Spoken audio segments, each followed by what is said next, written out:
वाहेगुरु जी, वाहेगुरु जी।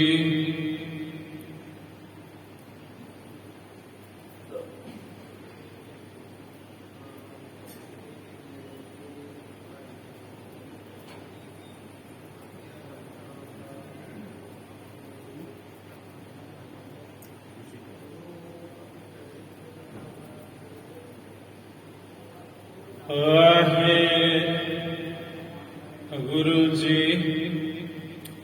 श्री नानक पद पंकज बंदन पद पंकज बंदन सिमरा अंगद दोख निकंदन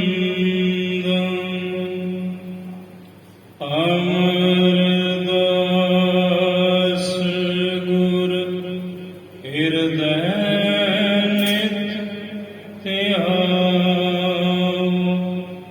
हृदय नित्य श्री गुरु रामदास गुण गाओ।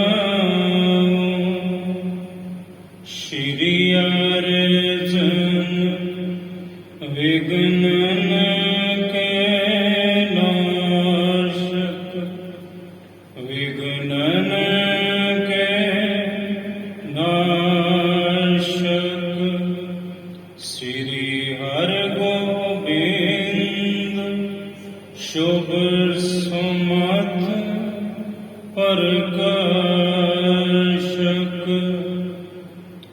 श्री हरि राय नमो कारजोरी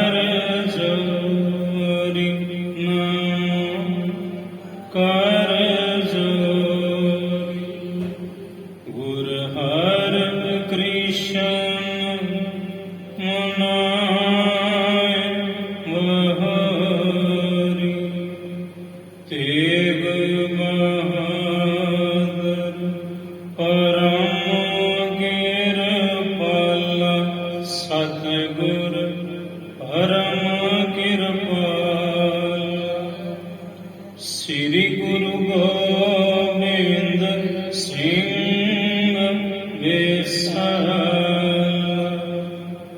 तरों तरापर उन्हें गुण शीसज उन्हें गुण शीस बंदा बार बार जगदीश जाम है अमृत ज्ञान है माणिक भगत विराग श्री गुरु ग्रंथ साहिब उदत बंदा कर अनुराग गुर का शब्द कमाए जिन जीते पंच विकार तिन संतन को बंदना शीस चरण परतार एकंकार सतगुरु तेहे प्रसाद सच होय। वाहेगुरु जी की फतेह है विघ्न विनाश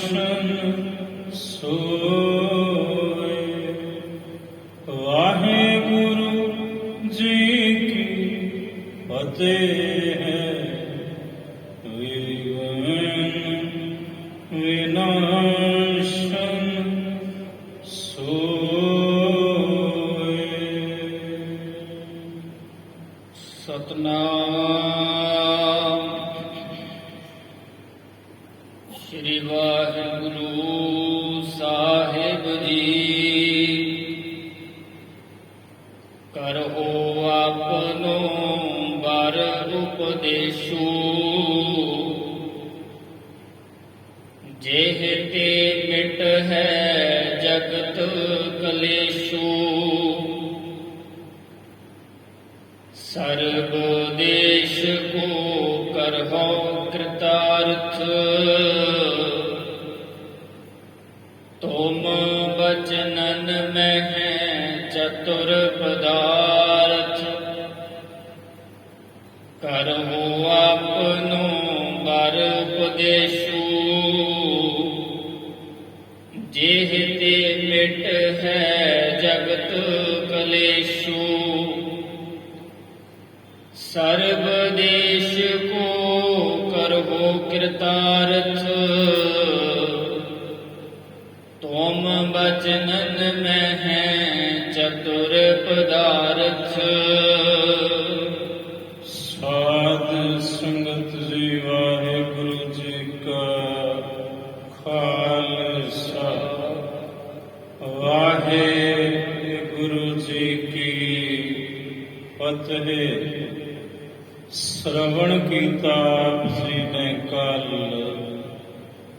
ਚੱਲ ਰਹੀ ਇਸ ਲੜੀਵਾਰ ਸ੍ਰੀ ਗੁਰੂ ਨਾਨਕ ਪ੍ਰਕਾਸ਼ ਦੀ ਕਥਾ ਦੁਆਰਾ ਕਿ ਧੰਨ ਸਤਿਗੁਰੂ ਸ੍ਰੀ ਗੁਰੂ ਨਾਨਕ ਦੇਵ ਸਾਹਿਬ ਜੀ ਨੇ ਰਾਜਾ ਸ਼ਿਵਨਾਭ ਨੂੰ ਹੁਕਮ ਕੀਤਾ ਕਿ ਰਾਜਨ, ਅਸੀਂ ਤਾਂ ਤੇਰੇ ਮਹਿਲਾਂ ਵਿੱਚ ਆਵਾਂਗੇ, ਪਹਿਲਾਂ ਤੂੰ ਆਪਣੀ ਨਗਰ ਵਿੱਚ ਧਰਮਸਾਲ ਬਣਵਾ, ਫੇਰ ਆਵਾਂਗੇ।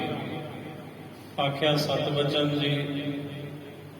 ਰਾਜਾ ਸ਼ਿਵਨਾਭ ਨੇ ਬੜੇ ਕਾਰੀਗਰ ਬੁਲਵਾਏ ਔਰ ਕੁਝ ਹੀ ਸਮੇਂ ਅੰਦਰ ਧਰਮਸਾਲ ਉਸ ਸਿਰਜ ਦਿੱਤੀ, ਉਸਾਰ ਦਿੱਤੀ। ਔਰ ਉਸ ਧਰਮਸਾਲ ਦੇ ਅੰਦਰ ਬਹੁਤ ਸੋਹਣੇ ਗਲੀਚੇ ਵਿਛਵਾਏ ਗਏ, ਸੋਹਣੀ ਵਿਛਾਈ ਹੋਈ ਤੇ ਇੱਕ ਬੜਾ ਕੀਮਤੀ ਸੋਹਣਾ ਪਲੰਗ, ਔਰ ਉਹਦੇ ਉੱਪਰ ਸੁੰਦਰ ਸਹਿਜਾ ਗੁਰੂ ਨਾਨਕ ਸਾਹਿਬ ਜੀ ਦੇ ਬਿਰਾਜਣ ਲਈ ਇਹ ਸਭ ਤਿਆਰੀ ਮੁਕੰਮਲ ਕਰਵਾਈ। ਤੇ ਰਾਜਾ ਸ਼ਿਵਨਾਭ ਬਾਗ ਦੇ ਵਿੱਚ ਹਾਜ਼ਰ ਹੋਇਆ।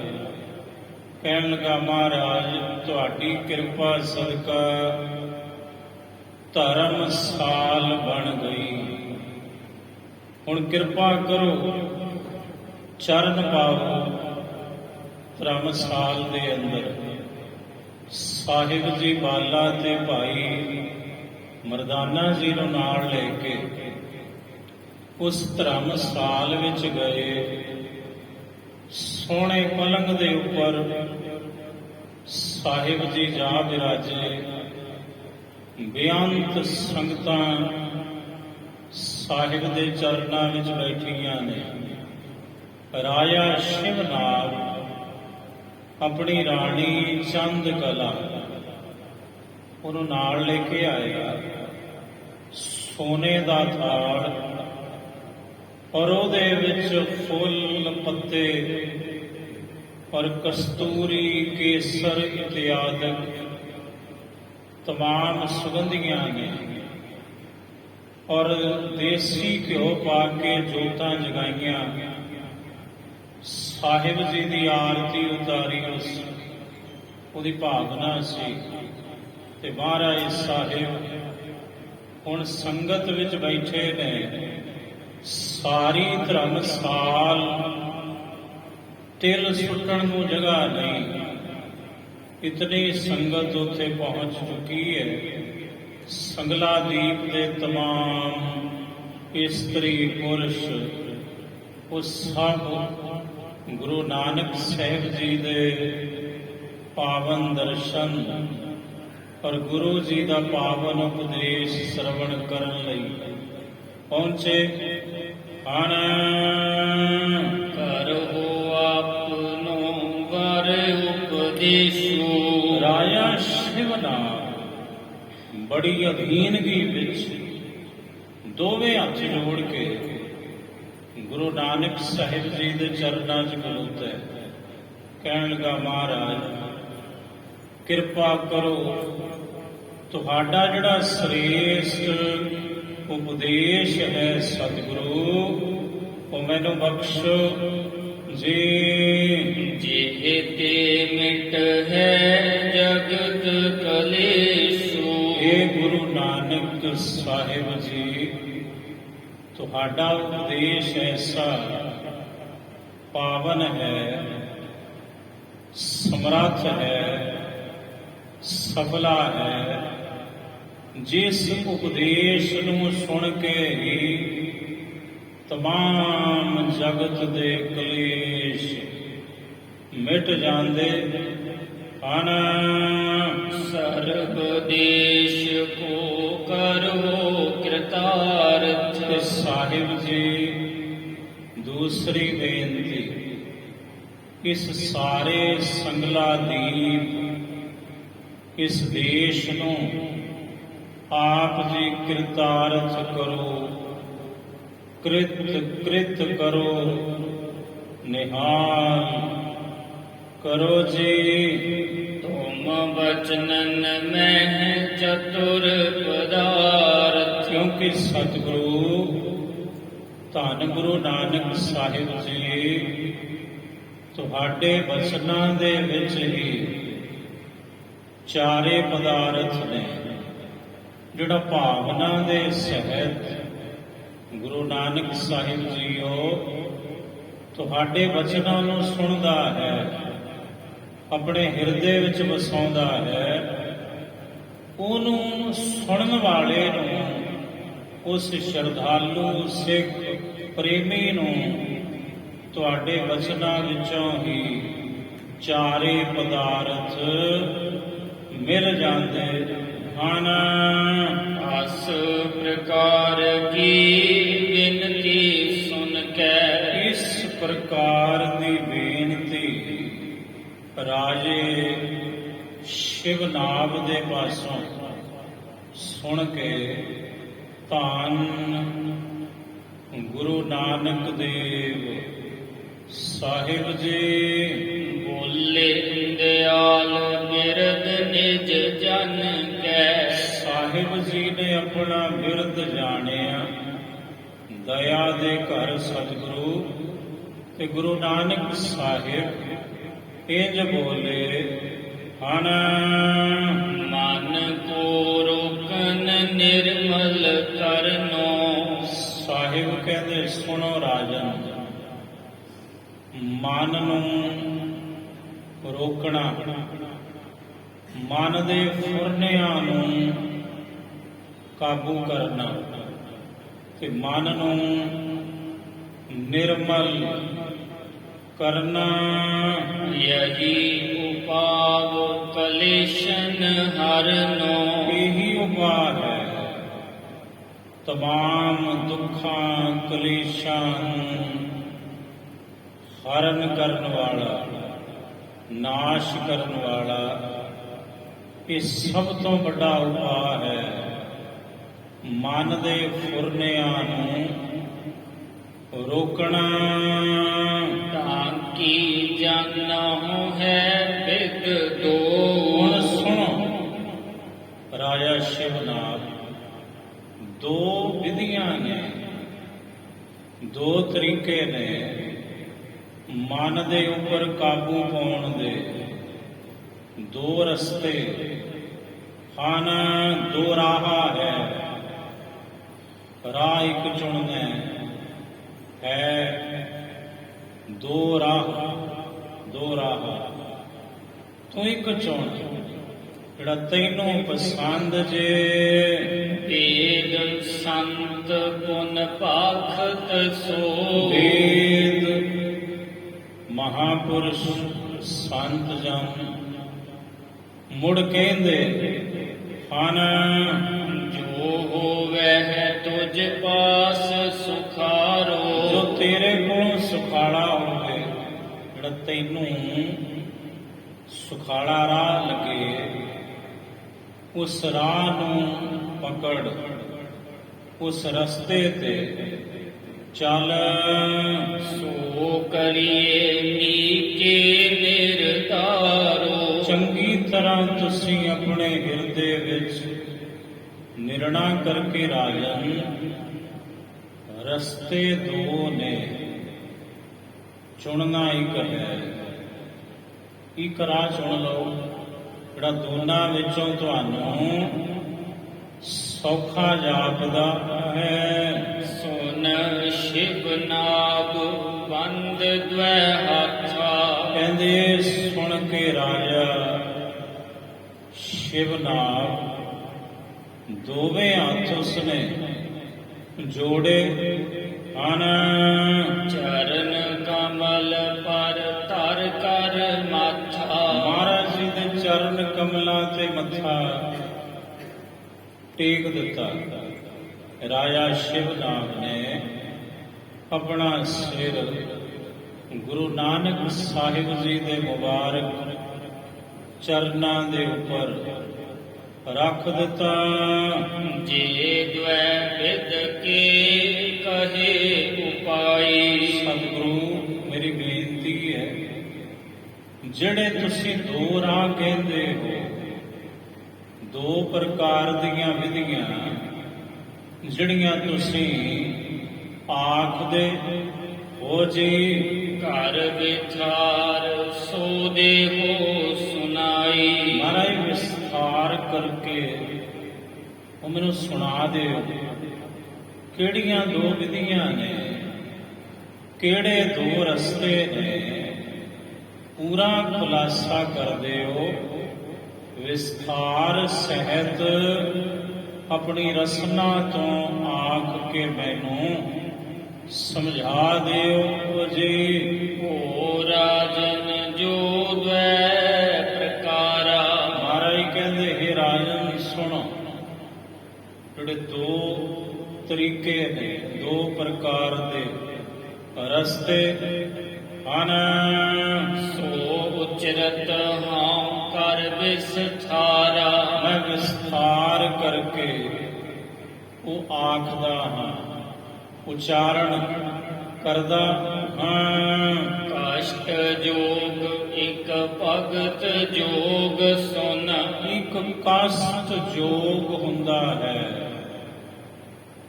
ਇੱਕ ਭਗਤ ਜੋਗ ਹੁੰਦਾ ਹੈ। ਉਂਝ ਜੋਗ ਬਹੁਤ ਪ੍ਰਕਾਰ ਦਾ ਹੈ ਰਾਜਨ। ਜੋਗ ਦਾ ਅਰਥ ਜੁੜਨਾ ਹੈ, ਅਕਾਲ ਪੁਰਖ ਦੇ ਚਰਨਾਂ ਵਿੱਚ ਜੁੜਨ ਨੂੰ ਜੋਗ ਕਹਿੰਦੇ ਨੇ। ਪੁੱਠੇ ਸਿੱਧੇ ਹੋਣ ਨੂੰ ਜੋਗ ਕਿਹਾ ਜਾਂਦਾ ਹੈ। ਪਾਤੰਜਲ ਦੇ ਅਨੁਸਾਰ 84 ਆਸਣ ਨੇ ਯੋਗ ਦੇ, ਪਰ ਅਸਲ ਵਿੱਚ ਜਿਹੜੀ ਯੋਗ ਦੀ ਵਿਆਖਿਆ ਸਿੱਖ ਧਰਮ ਦੇ ਅਨੁਸਾਰ ਹੈ ਰਾਜਨ, ਉਹਦਾ ਅਰਥ ਹੈ ਜੁੜਨਾ। ਕਿਸੇ ਪ੍ਰਕਾਰ ਜੁੜੋ, ਕਥਾ ਦੁਆਰਾ ਜੁੜੋ, ਕੀਰਤਨ ਦੁਆਰਾ ਜੁੜੋ, ਬਾਣੀ ਦੇ ਪਾਠ ਦੁਆਰਾ ਜੁੜੋ, ਸਤਨਾਮ ਵਾਹਿਗੁਰੂ ਨਾਮ ਅਭਿਆਸ ਦੁਆਰਾ ਜੁੜੋ, ਸੇਵਾ ਦੁਆਰਾ ਜੁੜੋ, ਅਰਦਾਸ ਦੁਆਰਾ ਜੁੜੋ, ਕਿਵੇਂ ਵੀ ਜੁੜੋ, ਬਸ ਜੁੜ ਜਾਓ ਗੁਰੂ ਦੇ ਚਰਨਾਂ ਵਿੱਚ, ਪ੍ਰਭੂ ਦੇ ਚਰਨਾਂ ਵਿੱਚ। ਇਸੇ ਨੂੰ ਯੋਗ ਕਿਹਾ ਜਾਂਦਾ ਹੈ। ਅਸਲ ਵਿੱਚ ਰਾਜਨ ਯੋਗ 44 ਪ੍ਰਕਾਰ ਦਾ ਹੈ। ਹਠ ਯੋਗ, ਮੰਤਰ ਜੋਗ, ਲੈ ਜੋਗ, ਅਗਰ ਭਤ ਜੋਗ, ਸਗਰ ਭਤ ਜੋਗ, ਰਾਜ ਜੋਗ, ਕਾਸ਼ਟ ਜੋਗ, ਭਗਤ ਜੋਗ। ਅਸਲ ਵਿੱਚ ਦੋ ਰਸਤੇ ਨੇ ਰਾਜਾ ਸ਼ਿਵਨਾਗ। ਇੱਕ ਹੈ ਕਾਸ਼ਟ ਜੋਗ, ਇੱਕ ਹੈ ਭਗਤ ਜੋਗ। ਇਨ ਦੋਨੋਂ ਤੇ ਹੈ ਨਿਰਮਲ ਤਨ। ਇਹ ਦੋ ਰਸਤੇ ਨੇ, ਜਿਹੜਾ ਮਰਜੀ ਚੁਣ। ਜਿਹੜਾ ਤਨ ਹੈ, ਮਨ ਹੈ, ਇਹਨਾਂ ਦੋਨਾਂ ਦੇ ਨਾਲ ਨਿਰਮਲ ਹੁੰਦਾ ਹੈ, ਪਰ ਸਭ ਤੋਂ ਉੱਤਮ ਹੈ ਭਗਤ ਜੋਗ। ਪ੍ਰਥਮ ਕਸ਼ਟ ਜੋ ਜੋਗ ਬਖਾਨਾ। ਪਹਿਲਾਂ ਤੈਨੂੰ ਕਾਸ਼ਟ ਜੋਗ ਦੀ ਵਿਆਖਿਆ ਕਰਕੇ ਸਮਝਾਉਂਦੇ ਆ ਕਿ ਕਾਸ਼ਟ ਜੋਗ ਕਿਸ ਨੂੰ ਕਹਿੰਦੇ ਹਨ। ਅਸ਼ਟ ਅੰਗ ਤਾਂ ਕੀ ਸੁਨ ਕਾਨਾ। ਇਸ ਕਾਸ਼ਟ ਜੋਗ ਦੇ 8 ਅੰਗ ਨੇ। ਇਕਾਗਰ ਹੋ ਕੇ ਸੁਣ ਰਾਜਨ, ਕੰਨ ਦੇ ਕੇ ਸੁਣ, ਧਿਆਨ ਨਾਲ ਸੁਣ। ਕਾਸ਼ਟ ਜੋਗ ਦੇ 8 ਅੰਗ ਹਨ। ਯਮ ਅਰ ਨੇਮ ਇਕੰਤੰ ਦੇਸੂ। ਯਮ, ਨੇਮ, ਇਕਾਂਤ ਦੇਸ, ਇਕਾਂਤ ਵਾਸ। ਆਸਨ ਪ੍ਰਾਣਾਯਾਮ ਸੁਦੇਸ਼ੂ। ਆਸਣ, ਪ੍ਰਾਣਾਯਾਮ, ਇਹ ਅਸ਼ਟ ਜੋਗ ਦਾ ਇੱਕ ਇੱਕ ਅੰਗ ਤੈਨੂੰ ਵਰਣਨ ਕਰਕੇ ਸੁਣਾ ਰਹੇ ਹਾਂ। ਯਮ, ਨੇਮ, ਇਤਿਆਦਿਕ। ਧਿਆਨ ਧਾਰਨਾ ਅਸ਼ਟ ਸਮਾਧ। ਧਿਆਨ, ਧਾਰਨਾ ਤੇ 8ਵਾਂ ਅੰਗ ਹੈ ਸਮਾਧੀ, ਜਿਹਨੂੰ ਸਮਾਧ ਕਿਹਾ ਜਾਂਦਾ ਹੈ। ਸਮਾ ਜਮਾਧੀ ਬਰਾਬਰ ਹੈ ਸਮਾਧੀ। ਸੰਸਕ੍ਰਿਤ ਵਿੱਚ ਧੀ ਦਾ ਅਰਥ ਹੁੰਦਾ ਹੈ ਬੁੱਧ। ਪੰਜਾਬੀ ਵਿੱਚ ਧੀ ਦਾ ਅਰਥ ਹੁੰਦਾ ਹੈ ਪੁੱਤਰੀ, ਬੇਟੀ, ਬੱਚੀ। ਸੰਸਕ੍ਰਿਤ ਵਿੱਚ ਧੀ ਦਾ ਅਰਥ ਬੁੱਧ ਹੁੰਦਾ ਹੈ। ਜਦੋਂ ਜੀਵ ਦੀ ਬੁੱਧ ਸਮਾ ਜਾਵੇ, ਅਭੇਦ ਹੋ ਜਾਵੇ ਸ਼ਬਦ ਵਿੱਚ, ਨਾਮ ਵਿੱਚ, ਗੁਰੂ ਪਰਮੇਸ਼ਰ ਦੇ ਚਰਨਾਂ ਵਿੱਚ, ਉਹਨੂੰ ਕਹਿੰਦੇ ਨੇ ਸਮਾਧੀ। ਸਮਾਧੀ ਲੱਗ ਗਈ। ਚੌਂਕੜਾ ਮਾਰਨ ਨੂੰ ਸਮਾਧੀ ਨਹੀਂ ਕਹਿੰਦੇ ਕੇਵਲ। ਸਮਾਧੀ ਤੇ ਖਲੋਤਿਆਂ ਵੀ ਲੱਗ ਸਕਦੀ ਹੈ, ਸਾਈਕਲ ਤੇ ਬੈਠਿਆਂ ਵੀ ਲੱਗ ਸਕਦੀ ਹੈ, ਸਕੂਟਰ, ਕਾਰ, ਟਰੈਕਟਰ ਦੇ ਉੱਪਰ ਬੈਠਿਆਂ ਵੀ ਲੱਗ ਸਕਦੀ ਹੈ, ਦੁਕਾਨ ਦੀ ਗੱਦੀ ਤੇ ਬੈਠਿਆਂ ਵੀ ਸਮਾਧੀ ਲੱਗ ਸਕਦੀ ਹੈ, ਬਾਜ਼ਾਰ ਵਿੱਚ ਤੁਰਿਆਂ ਫਿਰਿਆਂ ਖਲੋਤਿਆਂ ਵੀ ਸਮਾਧੀ ਲੱਗ ਸਕਦੀ ਹੈ, ਮੰਜੇ ਦੇ ਉੱਪਰ ਲੰਮੇ ਪਿਆਂ ਪਾਸਾ ਪਰਤਦਿਆਂ ਸੱਜਾ ਖੱਬਾ ਸਮਾਧੀ ਲੱਗ ਸਕਦੀ ਹੈ।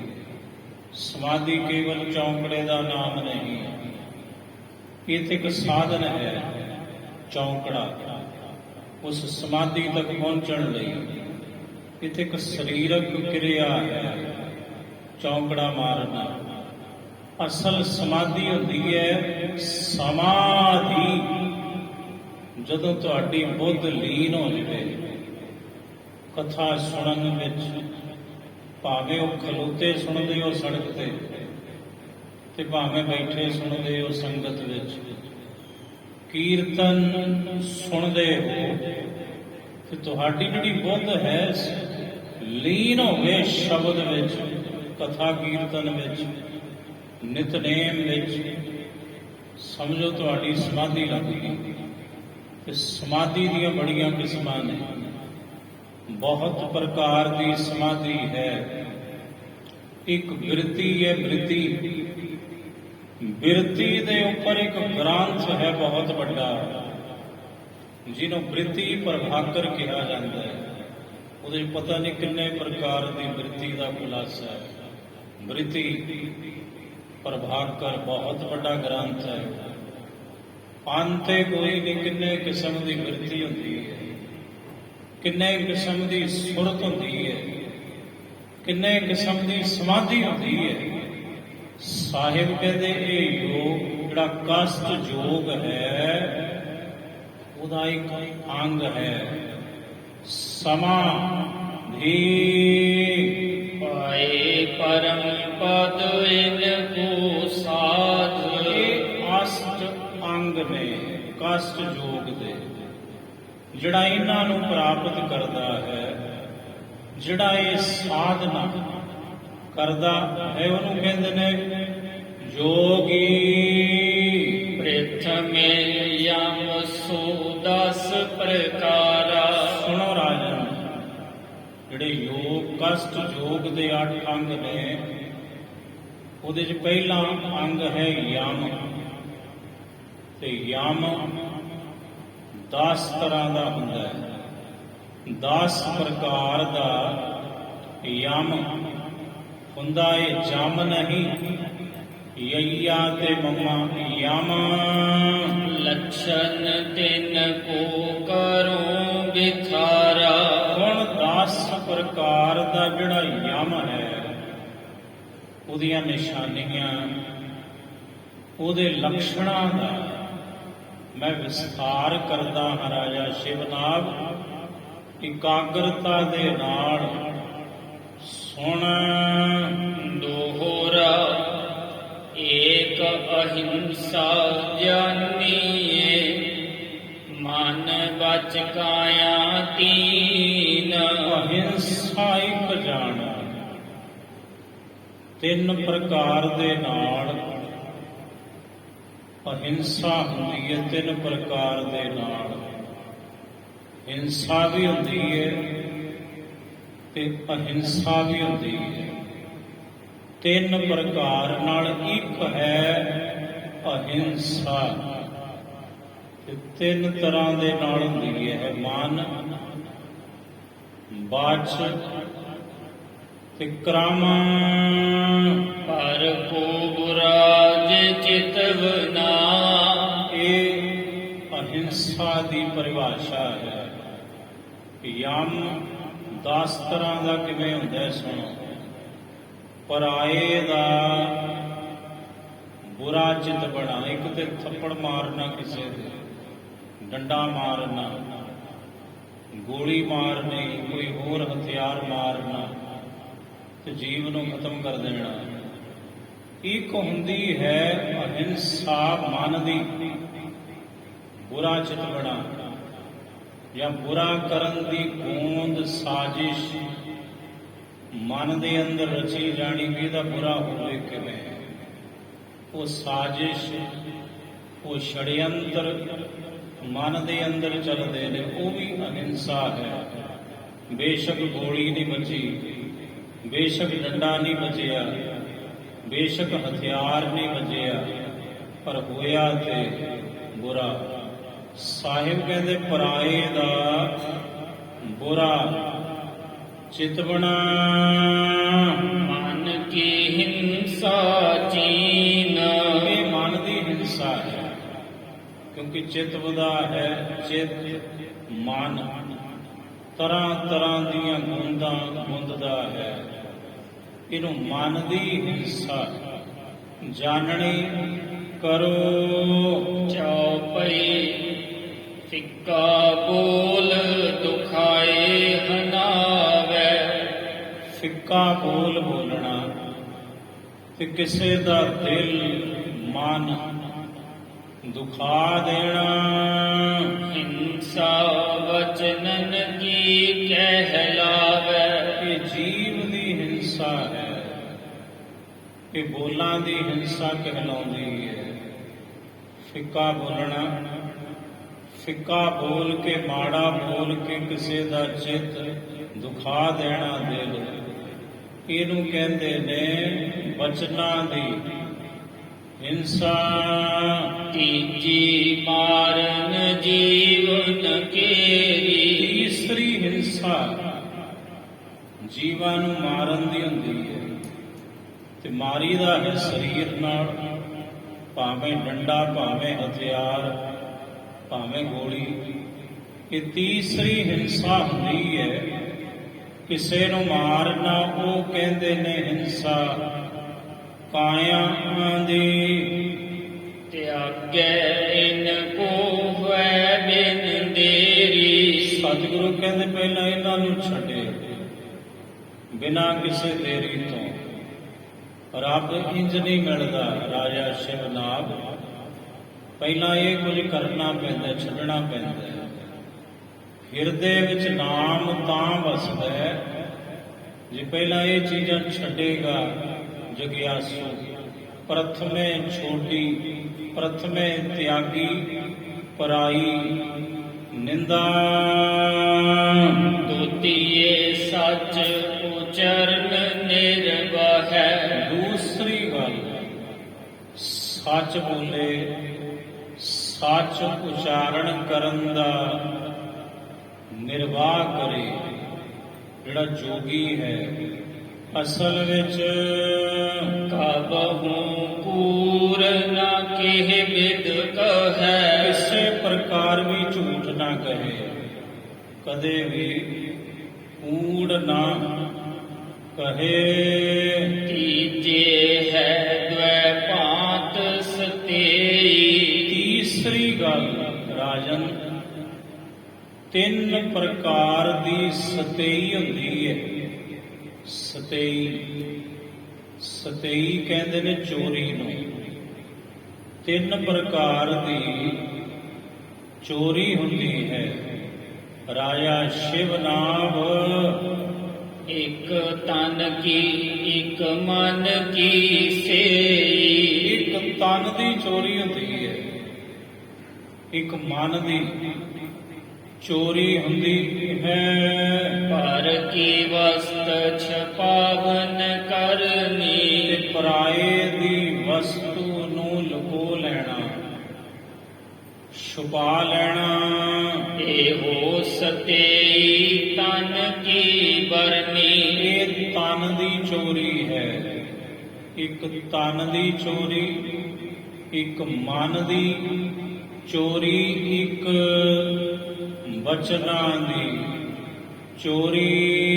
ਕਰ ਹੈ ਪਾਪ ਪੁਨ ਰਾਖ ਦੁਰਾਏ। ਸਤਿਗੁਰੂ ਕਹਿੰਦੇ ਮਨ ਦੇ ਅੰਦਰ ਛੁਪਾ ਕੇ ਪਾਪ ਰੱਖਣਾ, ਗੁਨਾਹ ਰੱਖਣੇ, ਇਹ ਵੀ ਇੱਕ ਕਿਸਮ ਦੀ ਚੋਰੀ ਹੈ। ਜਿਹੜਾ ਜੀਵ ਪਾਪ ਕਰਕੇ ਉਹਦੇ ਤੇ ਫਿਰ ਪਰਦਾ ਪਾਉਂਦਾ, ਪੋਚਾ ਫੇਰਦਾ, ਮੈਂ ਤੇ ਕੀਤਾ ਹੀ ਨਹੀਂ, ਇਹ ਚੋਰੀ ਹੈ ਮਨ ਦੀ। ਇਹ ਮਨ ਕੀ ਚੋਰੀ ਕਹਿਲਾਏ। ਇਹ ਮਨ ਦੀ ਚੋਰੀ ਕਹਿਲਾਉਂਦੀ ਹੈ, ਤੇ ਚੋਰੀ ਕਰਨ ਵਾਲੇ ਨੂੰ ਚੋਰ ਕਿਹਾ ਜਾਂਦਾ ਹੈ। ਚੋਰ ਦੁਨੀਆ ਵਿੱਚ ਇੱਕ ਕਿਸਮ ਦੇ ਨਹੀਂ, ਅਸੰਖ, ਮਹਾਰਾਜ ਕਹਿੰਦੇ ਅਸੰਖ ਚੋਰ, ਅਣਗਿਣਤ ਪ੍ਰਕਾਰ ਦੀ ਚੋਰੀ ਹੈ। ਤੇ ਅਣਗਿਣਤ ਪ੍ਰਕਾਰ ਦੇ ਚੋਰ ਇਸ ਦੁਨੀਆ ਵਿੱਚ ਮੌਜੂਦ ਹਨ। ਕਬੀਰ ਜੇਤੇ ਪਾਪ ਕੀਏ ਰਾਖੈ ਤਰੈ ਦੁਰਾਏ।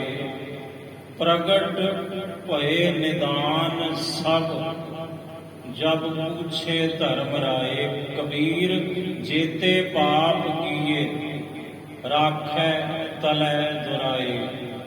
ਜਿਤਨੇ ਗੁਨਾਹ ਪਾਪ ਕੀਤੇ ਉਹ ਛੁਪਾ ਕੇ ਰੱਖੇ ਮਨ ਦੇ ਅੰਦਰ।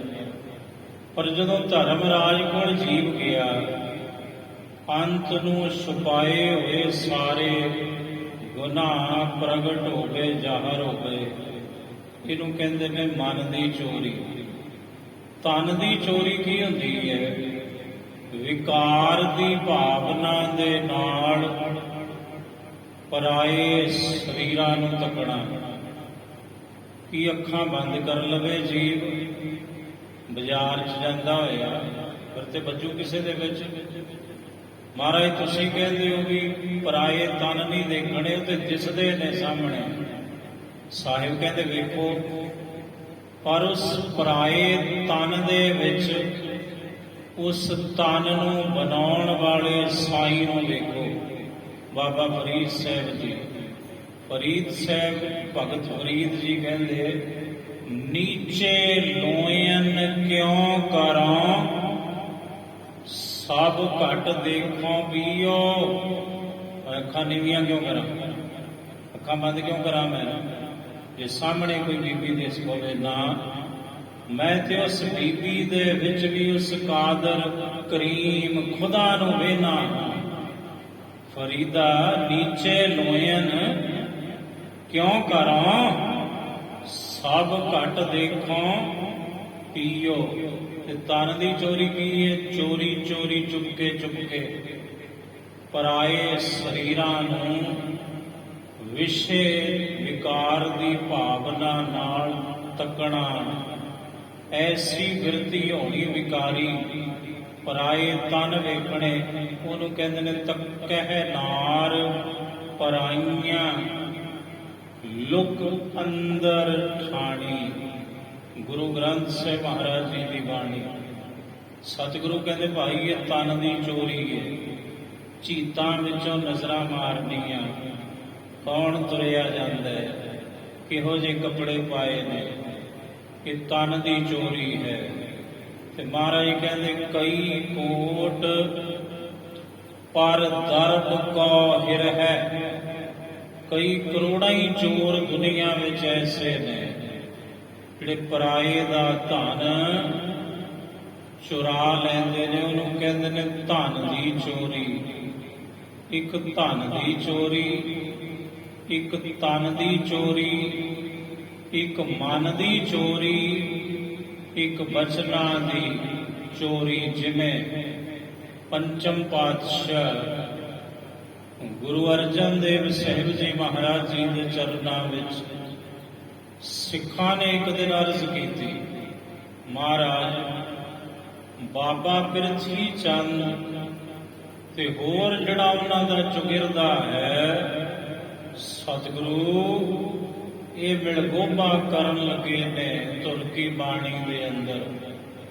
ਤੇ ਅਣਭੋਲ ਜਿਹੜੇ ਸਿੱਖ ਹੋ ਹੋਣਗੇ ਉਹ ਮਹਾਰਾਜ ਬੜੇ ਚੱਕਰਾਂ ਵਿੱਚ ਪੈਣਗੇ ਆਉਣ ਵਾਲੇ ਸਮੇਂ ਵਿੱਚ, ਵੀ ਸੱਚੀ ਬਾਣੀ ਕਿਹੜੀ ਹੈ ਤੇ ਕੱਚੀ ਬਾਣੀ ਕਿਹੜੀ ਹੈ।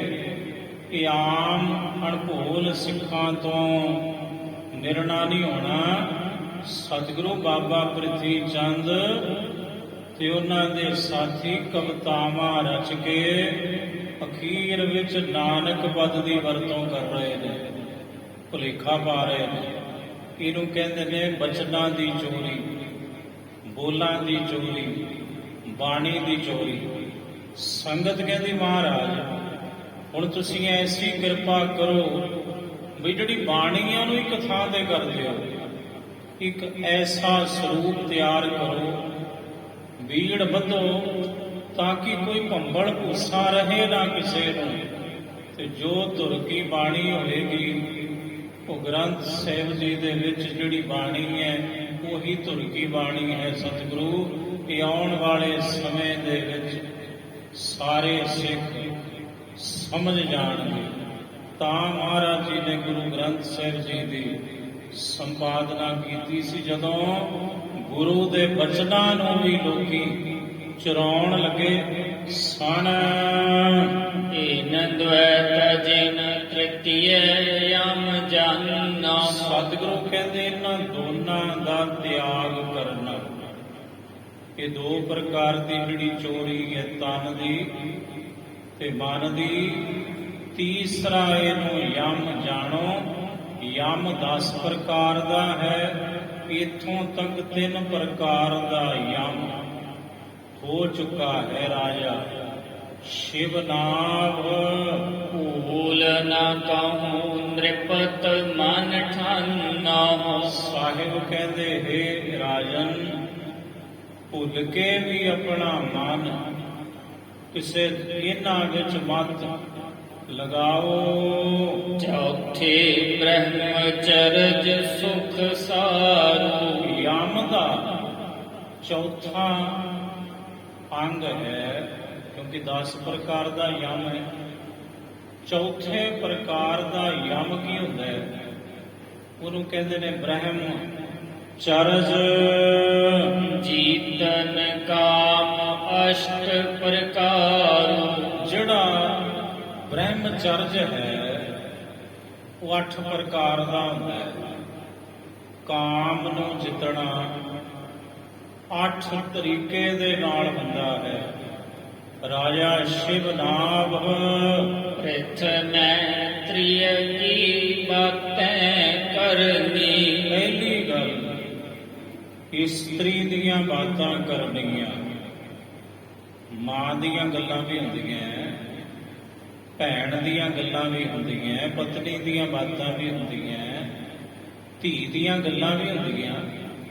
ਕੋਈ ਪਾਪ ਨਹੀਂ, ਕੋਈ ਗੁਨਾਹ ਨਹੀਂ, ਪਰ ਕਿਸੇ ਪਰਾਏ ਦੀ ਧੀ ਭੈਣ ਦੀ ਗੱਲ ਮੰਦ ਸੋਚ ਨਾਲ ਕਰਨੀ, ਇਹ ਵੀ ਭਾਈ ਇੱਕ ਕਿਸਮ ਦਾ ਪਾਪ ਹੈ।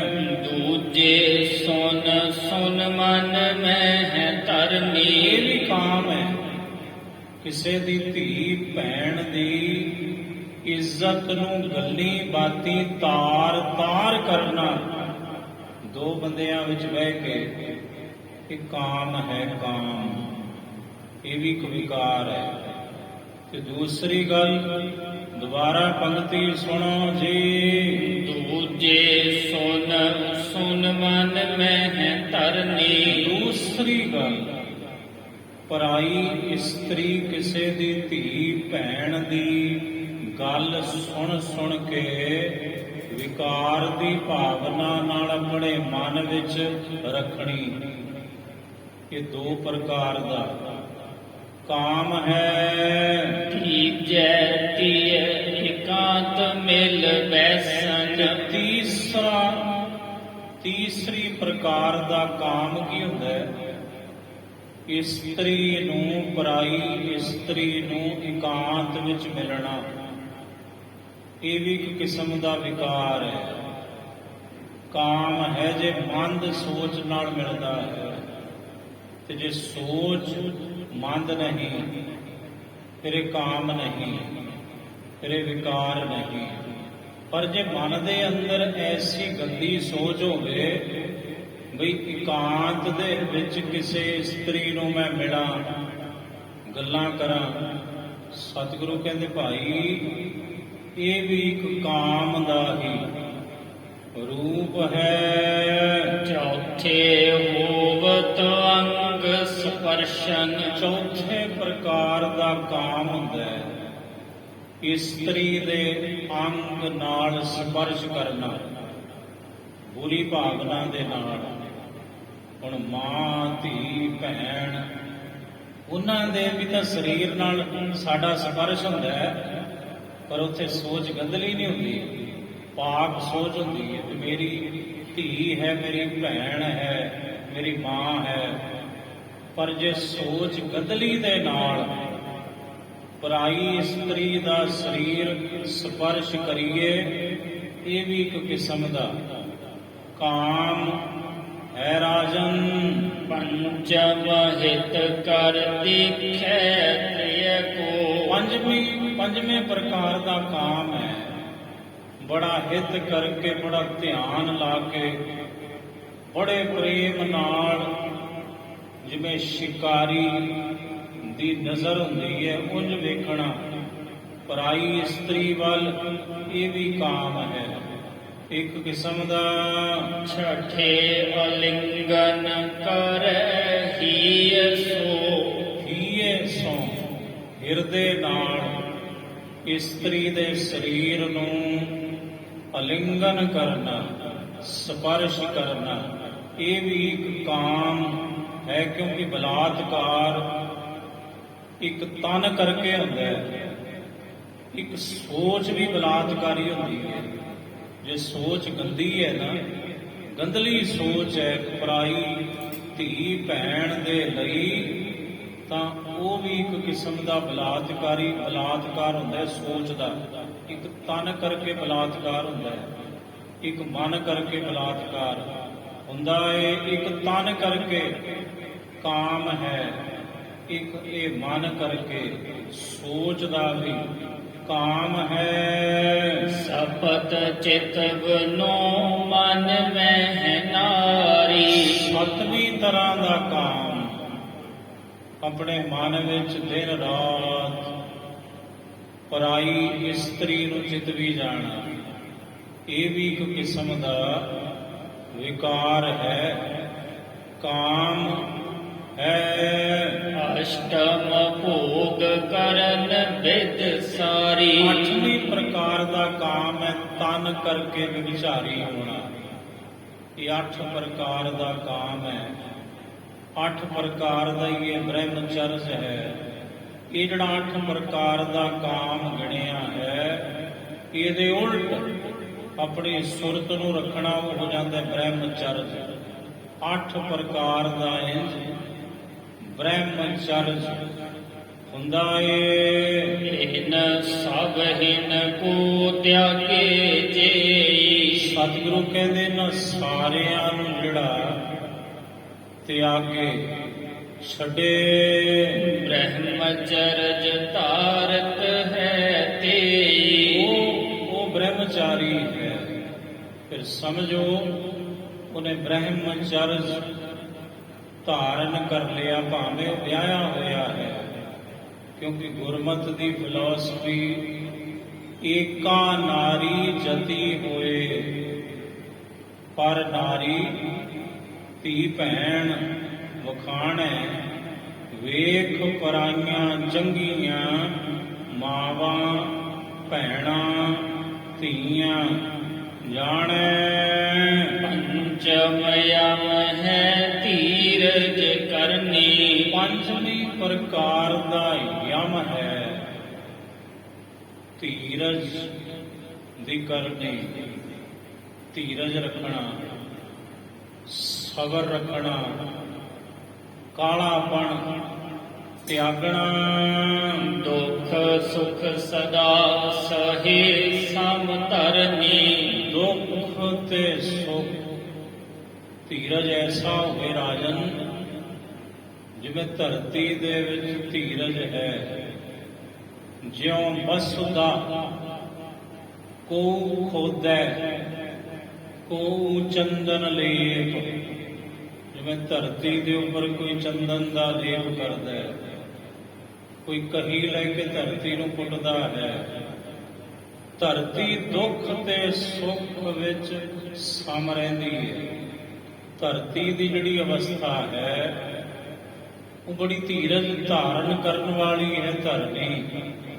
ਜਿਵੇਂ ਧਰਤੀ ਨੂੰ ਧੀਰਜ ਹੈ ਦੁੱਖ ਸੁੱਖ ਵਿੱਚ ਇੱਕ ਰਸ, ਇਸੇ ਤਰ੍ਹਾਂ ਦੁੱਖ ਤੇ ਸੁੱਖ ਵਿੱਚ ਇੱਕ ਸਮਾਨ ਰਹਿਣਾ, ਇਹਨੂੰ ਕਹਿੰਦੇ ਨੇ ਅਸਲ ਧੀਰਜ।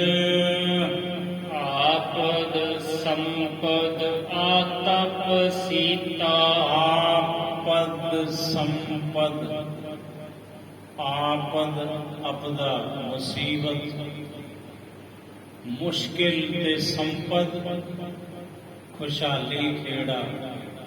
ਭਾਵੇਂ ਮੁਸ਼ਕਿਲ ਦਾ ਸਮਾਂ ਹੈ, ਭਾਵੇਂ ਖੁਸ਼ਹਾਲੀ ਦਾ ਸਮਾਂ ਹੈ, ਭਾਵੇਂ ਦੁੱਖ ਹੈ, ਭਾਵੇਂ ਸੁੱਖ ਹੈ, ਧਰਤੀ ਦੀ ਤਰ੍ਹਾਂ ਧੀਰਜ ਧਾਰਨ ਕਰਕੇ ਰੱਖੇ, ਉਹਨੂੰ ਕਹਿੰਦੇ ਨੇ ਅਸਲ ਜੋਗੀ ਬਿਲਕੁਲ ਨਾ ਹੋਏ ਡੁਲਾਵੇ ਚੀਕਾ। ਧੁੱਪ ਤੇ ਛਾਂ ਵਿੱਚ ਇੱਕ ਰਸ ਰਹੇ, ਤੜਫੇ ਨਾ, ਵਿਆਕੁਲ ਨਾ ਹੋਵੇ, ਆਪਣੇ ਚਿੱਤ ਨੂੰ ਡੁਲਾਵੇ ਨਾ। ਕਸ਼ਟਮ ਯਮ ਹੈ ਖਿਮਾ ਸੁਹਾਈ। ਛੇਵੀਂ ਪ੍ਰਕਾਰ ਦਾ ਯਮ ਹੈ ਖਿਮਾ ਦਾ ਧਾਰਨੀ ਹੋਣਾ। ਮਨ ਮੈਂ ਹੈ ਛੂਬ ਨ ਕਬਹੂ ਉਠਾਈ। ਕਿਸੇ ਦੀ ਗੱਲ ਦਾ ਮਨ ਵਿੱਚ ਸ਼ੋਭ ਨਾ ਉਠਾਵੇ, ਖੋਰੀ ਬਿਰਤੀ ਨਾ ਹੋਵੇ। ਕੋਈ ਨਾ ਤੈਨੂੰ ਸਮਾਂ ਆਉਣ ਤੇ ਦੱਸੂ, ਇਹ ਬਿਰਤੀ ਨਾ ਹੋਵੇ। ਜੋ ਕਿਸੇ ਨੇ ਵਧੀਕੀ ਕੀਤੀ ਉਹਨੂੰ ਮਨ ਵਿੱਚੋਂ ਕੱਢੇ, ਇਹਨੂੰ ਕਹਿੰਦੇ ਨੇ ਖਿਮਾ। ਭਲਾ ਕੇ ਬੁਰਾ ਬਖਾਨੇ ਭਾਵੇਂ ਕੋਏ। ਕੋਈ ਭਲਾ ਕਹੇ, ਭਾਵੇਂ ਕੋਈ ਬੁਰਾ ਕਹੇ, ਉਹਦਾ ਵਰਤਾਓ ਇੱਕ ਸਮਾਨ ਰਹੇ। ਸਹਿਨਸ਼ੀਲ ਮਨ ਸਭ ਤੇ ਹੋਏ। ਸਹਿਨਸ਼ੀਲ ਹੋਵੇ ਮਨ ਸਭ ਦੇ ਨਾਲ, ਸਹਿਨਸ਼ੀਲਤਾ ਨੂੰ ਧਾਰਨ ਕਰੇ। ਵਾਹਿਗੁਰੂ ਜੀ ਕਾ ਖਾਲਸਾ, ਵਾਹਿਗੁਰੂ ਜੀ ਕੀ ਫਤਿਹ।